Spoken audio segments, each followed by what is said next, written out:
আপনি ইউনিভার্সিটিতে পড়ছেন? আমরা ইউনিভার্সিটিতে পড়ি না। চাঁদপুরের শাহাবুদ্দিন চিনেন? জিয়া হলের কেন চিনেন? ওরা এখন ফোন দেয়, অন্য ফোন জমা করে তো থাকবে না। এই জন্য আমরা এখানে যত চক্র আছে, এই জন্য যত ব্যবসায়িক চক্র আছে এখানে, সিন্ডিকেট, আমি আসলে 12 তারিখের পরে এখানে সবগুলো সিন্ডিকেট চক্রকে আমি দেখে ছাড়বো। দুই নম্বর মেডিকেলে যারা চাঁদাবাজি করে, ব্যবসায়ী করে, দখলদারিত্ব করে, আমরা সকল চক্র ভেঙে দেবো। আপনি যদি এই চক্রতে থাকেন আপনি এটা ফেস করবেন। তবে একটা কথা জানে রাখেন, এই 12 তারিখে মানুষ রায় দিবে কিসের বিরুদ্ধে জানেন?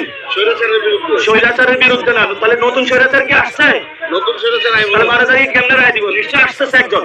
এই জন্য আমরা বলি, এখানে বিভিন্ন জায়গায় এই যে দোকানগুলো বসায়, কিভাবে বসায় আপনি আমাদের শিখাবেন? ওটা আপনি ভালো জানেন। চাঁদাবাজি চলে না এখানে? চলে।